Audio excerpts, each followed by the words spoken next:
بسم اللہ الرحمن الرحیم۔ اللہ مسکراتا ہے، اللہ راضی ہو جاتا ہے۔ نبی کریم صلی اللہ علیہ وآلہ وسلم نے فرمایا، جو شخص یہ تسبیح ایک بار پڑھتا ہے اس کے سارے اگلے پچھلے گناہ معاف فرما دیتا ہے۔ سبحان اللہ۔ محترم ناظرین، آج آپ کی خدمت میں جو وظیفہ لے کر آیا ہوں یہ ایک بہت ہی پیاری تسبیح کا عمل ہے جو اللہ نے اپنے پیارے رسول صلی اللہ علیہ وسلم سے فرمایا کہ جو اس تسبیح کو پڑھے گا اس کے اگلے پچھلے سارے گناہ معاف ہوں گے اور اسے 1000 سال کی عبادت کا ثواب دوں گا۔ یہ تسبیح پڑھنے سے اللہ تعالیٰ مسکراتا ہے، اللہ راضی ہو جاتا ہے اور اس کے تمام صغیرہ کبیرہ گناہ معاف ہو جائیں گے۔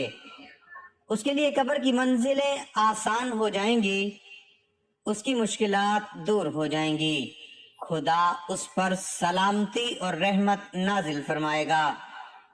کیونکہ ناظرین، جب اللہ راضی ہو جائے، اس کا محبوب راضی ہو جائے تو پھر دنیا آپ کے قدموں میں ہوگی، دنیا کی ہر چیز آپ کے قدموں میں ہوگی، لیکن آپ نے اللہ پر یقین کے ساتھ، اللہ پر بھروسے کے ساتھ، سچے دل کے ساتھ اعمال کرنے ہیں، اللہ سے گناہوں کی توبہ کرنی ہے۔ آج کا جو عمل میں آپ کو بتانے جا رہا ہوں یہ وہ عمل ہے جو اللہ رب العزت نے حضور صلی اللہ علیہ وسلم سے فرمایا کہ اس تسبیح کو پڑھے گا 1000 سال کی عبادت کا ثواب دوں گا، 1000 سال کے گناہ معاف ہوں گے۔ اور یہ تسبیح پڑھنے سے اللہ مسکراتا ہے، اللہ راضی ہو جاتا ہے۔ یہ کتنی فضیلت والی تسبیح ہے۔ محترم ناظرین، یہ چھوٹا سا عمل آپ نے کرنا ہے اور ہمیں اس کا موقع بار بار نہیں ملے گا، اس لیے ویڈیو کو کاٹ کاٹ کر مت دیکھیے گا، ویڈیو کو مکمل دیکھا کریں، اس کو دوست احباب کے ساتھ ضرور شیئر کیا کریں تاکہ آپ کی وجہ سے جو بھی اس پر عمل کرے گا ان کو بھی اس کا اجر ملے گا۔ اس میں میرا تمہارا سب کا حصہ ہوگا، یہ ہمارے لیے صدقہ جاریہ بن جائے گا، اس لیے آپ اس کو ضرور شیئر کیا کریں اور ویڈیو کو پورا دیکھا کریں تاکہ آپ عمل کو سمجھ سکیں اور اس کو صحیح طریقے سے کر سکیں۔ اگر ایسے آپ ویڈیو کاٹ کاٹ کر دیکھیں گے تو پھر آپ عمل صحیح طریقے سے سمجھ نہیں پائیں گے اور نہ ہی صحیح طریقے سے کر پائیں گے اور پھر اس کا کوئی فائدہ نہیں ہوگا۔ ناظرین، اللہ رب العزت بہت رحیم اور کریم ذات ہے۔ اللہ تعالیٰ انسان کو اپنی طرف بلانے کے بہانے ڈھونڈتے ہیں کہ کسی طرح میرا بندہ میری طرف آ جائے، شیطان سے ہٹ کے میرے راستے پہ آ جائے۔ اللہ رب العزت بے نیاز ذات ہے، وہ کسی کا محتاج نہیں ہے، نہ اس کو کسی کی ضرورت ہے، لیکن اس کی رحمت جو چاہتی ہے کہ انسان جہنم سے بچ کر جنت میں چلا جائے۔ زمین و آسمان کا مالک اللہ، مشرق اور مغرب کا مالک اللہ، سب کا مالک اللہ تعالیٰ ہے۔ باہر و بر، عرش و فرش، ذرہ اور پہاڑ، جنگلات، ہوائی اور فضائی خلائی اور خاکی نوری اور ساری کے ساری مخلوق اللہ کی نماز اور تسبیح بیان کرتے ہیں۔ اللہ تعالیٰ اپنے بندوں سے کسی حال میں، کسی پل میں، کسی لمحے میں بھی غافل نہیں ہے۔ صرف بندے ہی نہیں بلکہ کائنات کا ذرہ ذرہ، چپا چپا اس کے سامنے ہے اور وہ اس کی حرکات و وہ سکنات سے باخبر ہے۔ رائی کے دانے کا 1000واں حصہ ہو تو ایک رائی ایسی چھوٹی ہوتی ہے، پھر اس کا بھی کوئی حصہ اتنی چھوٹی بھی چیز پہاڑوں کے غاروں میں چھپا ہوا ہو یا اس لمبی اور لامحدود فضا میں کہیں موجود ہو یا زمین کی تہوں میں کہیں پڑا ہوا اللہ اس کو کھینچ کے باہر لانے کی طاقت رکھتا ہے اور اس کی نظر کائنات پر پوری طرح ہے۔ حدیث مبارک میں ہے اللہ کی نظر ساری کائنات کو دیکھ رہی ہے۔ مثال کے طور پر ایک کالا پتھر، پہاڑ بھی کالا، رات بھی کالی، پھر اوپر جنگل چھا چکا ہے، پتے پڑے ہوئے ہیں، گھاس ہے، ہریالی ہے، کالا پہاڑ کا کالا پتھر، کالی رات، پھر اوپر گھاس وغیرہ، نیچے ایک کالی چیونٹی جا رہی ہے۔ اللہ رب العزت عرش پر ہے، چیونٹی فرش پر ہے، درمیان میں اتنے پردے ہیں، چیونٹی کے چلنے سے کالے پتھر پر ایک نشان پڑ رہا ہے۔ اللہ کہہ رہا ہے میں یہ بھی دیکھ رہا ہوں۔ کبھی آپ چیونٹی کو اٹھا کر دیکھو، اس پاؤں ہی نظر نہیں آتے، وہ کیا نشان بنائے گی؟ وہ نرم مٹی پر چلے تو نشان مشکل سے بنے، تو پہاڑ اور پتھر پر نشان کیسے بنیں گے؟ اگر بڑی بڑی خوردبین لگائی جائیں تو ہی نظر آئیں گے۔ اللہ رب العزت اوپر کہہ رہا ہے کہ میں اسے دیکھ رہا ہوں، اور اللہ تعالیٰ سننے والا کیسا ہے؟ زور سے بولو، تمہارے اندر کے چھپے ہوئے بھید بھی جانتا ہے۔ تم چپکے سے بولو، تم دل ہی دل میں بولو، اللہ کہتا ہے میں وہ بھی سن لیتا ہوں۔ تمہارے سانس کو نکلتا دیکھے، اترتا دیکھے، تمہاری سانس کی آواز سنے، دل کی دھڑکن سنے، رگوں میں چلنے والے خون تک کی آواز کو سنے، پتا ٹوٹے اس کے ٹوٹنے کی آواز سنے، زمین پر گرے اس کے گرنے کی آواز کو سنے، چیونٹی کی پکار سنے، آواز فریاد سنے، تہوں میں چلنے والے کیڑے کی آواز اور صدا سنے، سمندر کی تہ میں چلنے والی مچھلیوں کی پکار سنتا ہے، ریت کا ایک ایک ذرہ، زمین کا ایک ایک ذرہ، درخت کا ایک ایک ذرہ، زمین کے اندر جو کچھ ہے اللہ کے علم میں ہے۔ محترم ناظرین، اللہ کی تعریف کون کر سکتا ہے؟ اللہ خود اپنی صفات بیان کرتا ہے۔ اللہ کہتا ہے کہ سمندر کو سیاہی بنا دو، 7 سمندر بھی سیاہی بن جائیں، ساری دنیا کے درخت لے کر قلم بنا دیں، ایک سندل کے درخت سے کتنی قلم بنیں گی؟ سمندر اور سیاہی، درخت قلم، انسان اور جنات لکھنے بیٹھ جائیں، فرشتے بھی آ کے شروع کر دیں، تو اللہ رب العزت فرماتے ہیں سمندر خشک ہو جائیں، قلم ٹوٹ جائیں گے، میری تعریف ختم نہیں ہوگی۔ اتنے قلم اور سیاہی اور لے لیں تو وہ بھی ختم ہو جائیں گے۔ اور اللہ وہ ذات ہے جسے سارا جہان پکارے، اور اللہ سب سے یہ نہیں کہے گا کہ باری باری بولو، یہ نہیں کہے گا کہ صرف عربی بولو کہ میری زبان عربی ہے، یہ نہیں فرمائے گا۔ پشتو میں بولو، اردو میں، ہندی میں، انگلش میں بولو، پنجابی میں بولو، سندھی میں بولو، دنیا کی جتنی زبانیں ہیں ان میں بولو، کائنات کی ساری زبانوں میں اپنے رب کو پکارو۔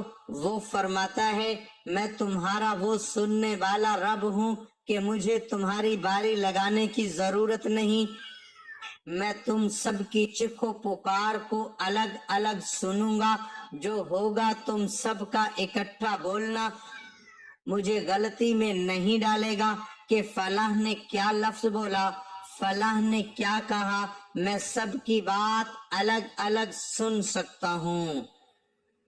تو محترم ناظرین، ایسی زبردست شان والے اللہ کی نہ ماننا، اس کی نافرمانی کرنا، اس میں ہماری ہی ہلاکت، ہمارا ہی نقصان ہے۔ اور اللہ کے نبی کہہ رہے ہیں کہ کل حساب ہونے والا ہے اور عمل کوئی نہیں کر سکتا۔ اس وقت تو جو سب سے بڑی آفت اور مصیبت ہے کہ انسان یہ دنیا چھوڑ کر جاتا ہے، کتنے ارمانوں سے آپ لوگوں نے گھر بنائے ہوئے ہیں اور ہر شخص نے بنائے ہیں، حتیٰ کہ چڑیا بھی گھونسلہ شوق سے بناتی ہے۔ ایک پرندہ ہے چھوٹا سا، وہ بھی بڑے ذوق و شوق سے تنکے اکٹھے کر کے اپنے لیے گھونسلہ بناتا ہے، کہ یہ ہر جاندار کی فطرت ہے کہ وہ رہنے کے لیے کوئی نہ کوئی ٹھکانہ بناتا ہے، کتنے ارمانوں سے گھر بناتا ہے اور پھر خاموشی سے چھوڑ کر لوگوں کے کندھوں پر سوار ہو کر اندھیری کوٹھڑی میں جا کر سو جاتا ہے۔ حبیب ابن عمر رحمت اللہ علیہ ایک تابعی ہیں، صحابہ کرام رضی اللہ تعالیٰ عنہ کے شاگرد، بڑے خوبصورت تھے، قید ہو گئے۔ 10 آدمی تھے، 9 کو انہوں نے قتل کر دیا اور ان کو پکڑ لیا۔ رومن سردار نے کہا میں اس کو اپنا غلام بناؤں گا، قید میں لے کر کہنے لگا اگر تو ایسا ہی ہو جا تو میں تجھے اپنی بیٹی دے دوں گا، تجھے اپنی ریاست میں حصہ بھی دوں گا۔ انہوں نے فرمایا تو اگر سارا جہان بھی دے دے یہ نہیں ہو سکتا، کفر تو بے حیا ہوتا ہے، حیا تو سراسر اسلام میں ہے۔ اس نے اپنی بیٹی سے کہا اس سے بدکاری کرو، جب یہ اس رخ پر آئے گا تو اسلام بھی چھوٹ جائے گا۔ روم کی لڑکی تھی، ادھر روم کا حسن، ادھر عرب کی جوانی، آگ بھی تیز اور قوت بھی جوان ہے، اور یہ 2 ہیں، تیسرا بھی کوئی نہیں ہے۔ اب یہاں ساری رکاوٹیں ختم ہیں اور وہ عورت دعوت دے رہی ہے اور یہ نوجوان اپنی نظر جھکانے کی لذت چکھے ہوئے ہیں، اسے پاک دامنی کی لذت کا پتہ ہے، لہذا اس کی نظر اٹھنے کا نام ہی نہیں لیتی۔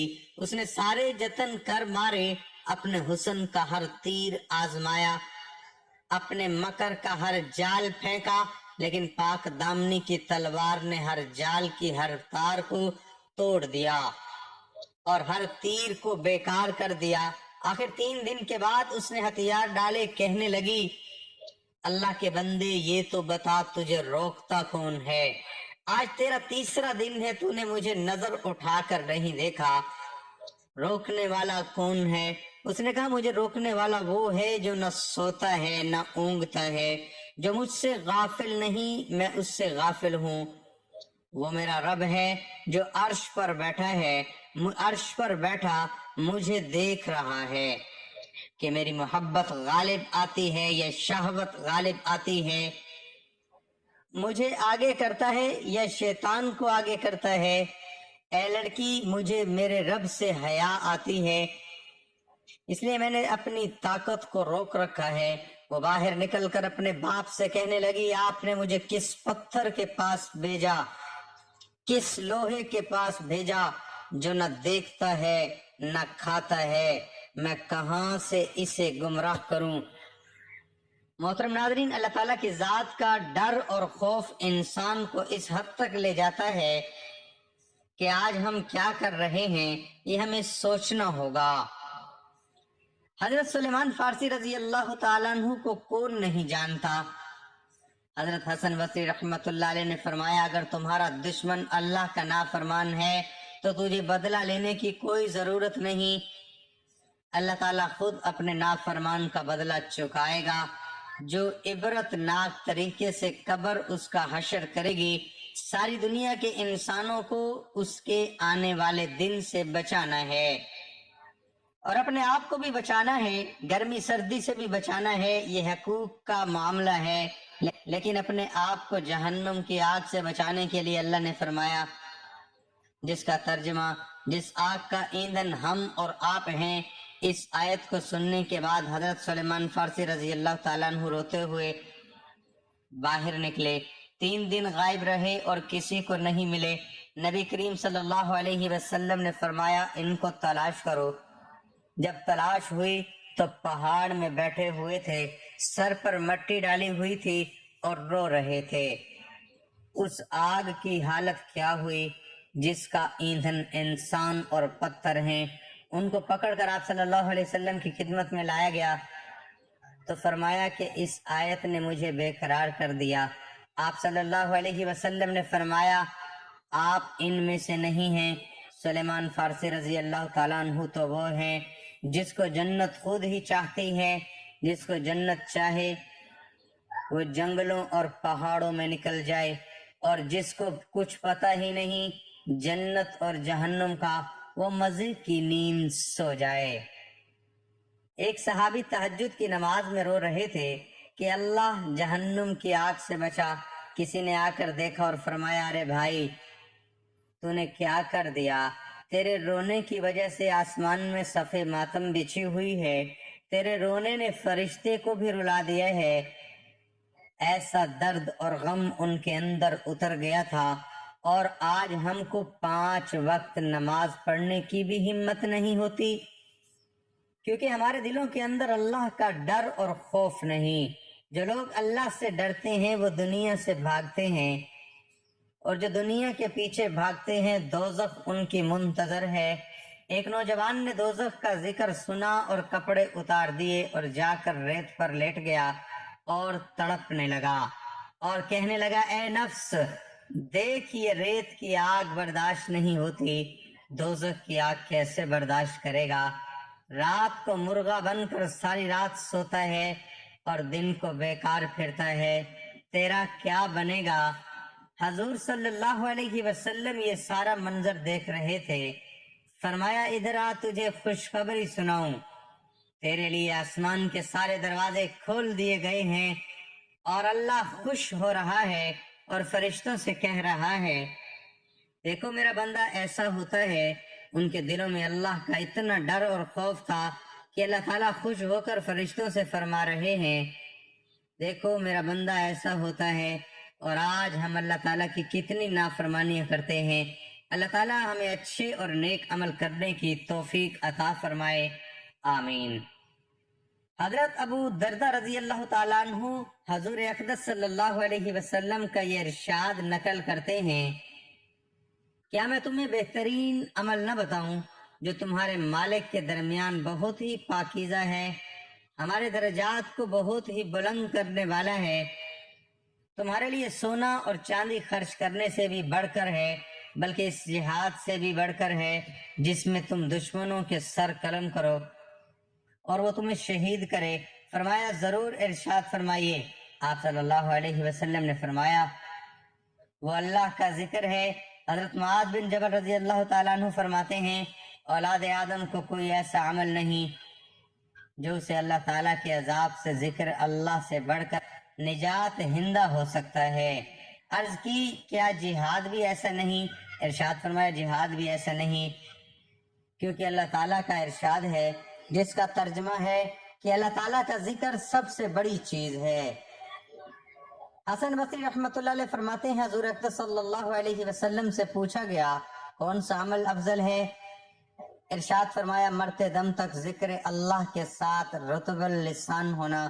مالک بن دینار رحمۃ اللہ علیہ فرماتے ہیں جو شخص مخلوق کی بجائے خالق کی یاد سے مانوس نہیں اس کا عمل ناقص، دل اندھا اور عمر ضائع ہے۔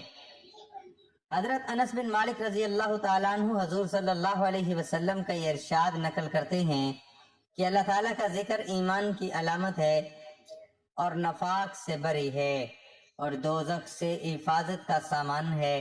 حضرت علی رضی اللہ تعالیٰ عنہ روایت کرتے ہیں اور اسلام 2 تلواروں کے درمیان اور گناہ 2 فرضوں کے درمیان، ذکر 2 ذکروں کے درمیان ہونے کا مطلب یہ ہے کہ بندہ اس وقت تک ذکر نہیں کر سکتا جب تک اللہ تعالیٰ اپنی توفیق کے ذریعے اسے یاد نہ کرے، پھر جب وہ اللہ تعالیٰ کا ذکر کرتا ہے تو اللہ تعالیٰ اس کی طرف سے مغفرت کی شکل میں اس کا ذکر کرتا ہے۔ اور اسلام 2 تلواروں کے درمیان ہونے کا مطلب یہ ہے کہ اسلام قبول کرنے سے پہلے بھی کافر کے ساتھ لڑائی اور قبول کے بعد مرتد ہو جائے تو بھی انجام قتل ہے۔ پہلے تو گناہ نہ کرنا فرض تھا، کر لیا توبہ استغفار فرض ہو گیا۔ محترم ناظرین، اللہ تعالیٰ کے ذکر میں کتنے بڑے بڑے فضائل رکھے ہیں، ذکر کرنے والوں کو کتنی خوشخبریاں دی ہیں۔ اللہ تعالیٰ ذکر کرنے والوں سے راضی ہوتا ہے محترم ناظرین، آج جو تسبیح آپ کو بتاؤں گا اس کی وجہ سے اس کے سارے اگلے پچھلے گناہ معاف ہو جائیں گے۔ کتنی بڑی فضیلت ہے! اگر ہمارے ہزاروں سال کے گناہ معاف ہو جائیں، ہزاروں سال کی عبادت کا ثواب ایک تسبیح کی وجہ سے مل جائے، اور پھر بھی اگر اسے ہم نہ پڑھیں تو یہ ہماری غفلت کی انتہا ہے۔ محترم ناظرین، حضرت ابن عباس رضی اللہ تعالیٰ عنہ فرماتے ہیں، جب اللہ رب العزت نے حضرت یحییٰ بن زکریا علیہ السلام کو اللہ تعالیٰ نے بنی اسرائیل کی طرف مبعوث فرمایا تو بنی اسرائیل کی انہیں 5 باتوں کا حکم کرنے کی تاکید فرمائی، اور فرمایا ان کی ہر بات کی مثال بھی سمجھے۔ چنانچہ آپ نے انہیں ارشاد فرمایا، نمبر 1، صرف اللہ تعالیٰ کی عبادت کرو، کسی کو اس کے ساتھ شریک مت بناؤ۔ اور اس کی مثال بیان فرمائی کہ شرک کی مثال یوں سمجھو جیسے کسی نے اپنے ذاتی مال سے ایک غلام خریدا اور اپنی باندھی سے اس کا نکاح کر کے رہنے کے لیے ایک گھر بھی دیا، اور تجارت کرنے کو مال دیا کہ منافع کما کر جو کچھ اپنی ضرورت سے بچ جائے وہ مالک کو ادا کر دے۔ ادھر غلام نے یہ کیا کہ منافع کی بجائے اپنی ضروریات کے بعد جو کچھ بچا تھا مالک کو دے کر باقی سب اس نے اس کے دشمن کو دے دیا۔ اب تم ہی بتاؤ ایسا غلام کو کون اچھا کہے گا؟ دوسرے نمبر پر آپ نے ان کو نماز کا حکم دیا اور اس کی مثال دی جیسے کوئی شخص کسی بادشاہ کی ملاقات کے لیے شرف حاصل کرے، لیکن شرف حاصل کرنے پر جب بادشاہ اس کی طرف متوجہ ہو تو اس کی حاجات معلوم کر کے پوری کرے، تو یہ خود کمال غفلت شیطان بائیں چھانکنا شروع کر دیں، جس پر بادشاہ بھی منہ موڑ کر اس کی طرف سے بے نیاز ہو کر بیٹھتا ہے۔ نمبر 3، پھر آپ نے ان کو روزے کا حکم فرمایا اور ساتھ یہ مثال سمجھائی کہ روزے دار کی مثال اس شخص کی سی ہے جو ہتھیار لگا کر تلوار تھام کر لڑائی کے لیے نکلتا ہے، جس کے بعد نہ تو دشمن اس تک پہنچ سکتا ہے اور نہ ہی اس کا کوئی ہتھیار اس پر کارگر ہو سکتا ہے۔ نمبر 4، پھر آپ نے ان کو صدقہ کا حکم دیا جیسا کسی شخص کو دشمن قید کر لیں اور ایک خاص رقم کے عوض اسے تھوڑا کر کے پھر تھوڑا بہت جو کچھ بھی کماتا ہے اسے ادا کرتا ہے حتیٰ کہ اپنے آپ کو آزاد کروا لے۔ 5ویں نمبر پر پھر آپ نے ان کو اللہ تعالیٰ کے ذکر کا حکم دیا، اس کی مثال کے ساتھ ذکر کی مثال یوں سمجھو جیسے کسی قوم پر دشمن حملہ کرنے لگے اور وہ قوم قلعہ میں داخل ہو کر دروازہ بند کر لے اور قلعہ بند ہو کر دشمن سے اپنی جان بچائے۔ محترم ناظرین، اللہ تعالی ہم کو بھی نیک اور اچھے کام کرنے اور اپنا ذکر کرنے کی توفیق عطا فرمائے، آمین۔ اب ہم چلتے ہیں آج کی اس تسبیح کی طرف جس کے پڑھنے سے اللہ تعالیٰ اس کے سارے اگلے پچھلے گناہ معاف فرما دیتا ہے، اور یہ تسبیح پڑھنے سے اللہ مسکراتا ہے، اللہ راضی ہو جاتا ہے۔ اور اس تسبیح کو آپ نے خلوص کے ساتھ کس طرح سے پڑھنا ہے؟ آپ نے سب سے پہلے 3 بار درود شریف پاک پڑھنا ہے۔ 1 بار ثواب کی نیت سے میرے ساتھ بھی درود پاک پڑھ لیں۔ اللہم صلی علی محمد وعلی آل محمد کما صلیت علی ابراہیم وعلی آل ابراہیم انکا حمید مجید۔ اللہم بارک علی محمد وعلی آل محمد کما بارکت علی ابراہیم وعلی آل ابراہیم انکا حمید مجید۔ 3 مرتبہ درود پاک پڑھنے کے بعد آپ نے سب سے پہلے پہلا کلمہ 100 مرتبہ پڑھنا ہے، لا الہ الا اللہ محمد الرسول اللہ۔ پہلا کلمہ پڑھنے کے بعد آپ نے استغفر اللہ رب من کل ذنب کے 1 تسبیح کرنی ہے، 3 بار پھر درود ابراہیمی پڑھنا ہے، بس اس کو آپ نے روزانہ 100 مرتبہ پڑھنا ہے۔ اس کے اجر کے بارے میں آپ سن چکے ہیں کہ اللہ تعالیٰ اس کے پڑھنے سے آپ کے اگلے پچھلے سارے گناہ معاف فرما دیتے ہیں۔ سبحان اللہ، کتنی بڑی شان اللہ تعالیٰ نے اس تسبیح کی دی ہے۔ اس لیے محترم ناظرین، آپ خود بھی اس کو پڑھیں، اپنے گھر والوں، دوستوں کو بھی اس کے بارے میں بتائیں تاکہ جتنے لوگ اس کو پڑھیں ہم سب کے لیے صدقہ جاریہ بن جائے اور اس کا اجر ہمیں ملتا رہے۔ اللہ تعالی ہمیں دین کی بات سننے سمجھنے اور اس پر عمل کرنے کی توفیق عطا فرمائے۔ میرا سنانا اور آپ کا سننا اپنی بارگاہ میں قبول و منظور فرمائے۔ ناظرین، گزارش ہے کہ اللہ تعالیٰ کے 99 ناموں میں سے کوئی ایک نام لکھ کر کمنٹ میں ضرور شیئر کریں۔ اللہ تعالیٰ ہم سب کا حامی و ناصر ہو، آمین۔ جزاک اللہ۔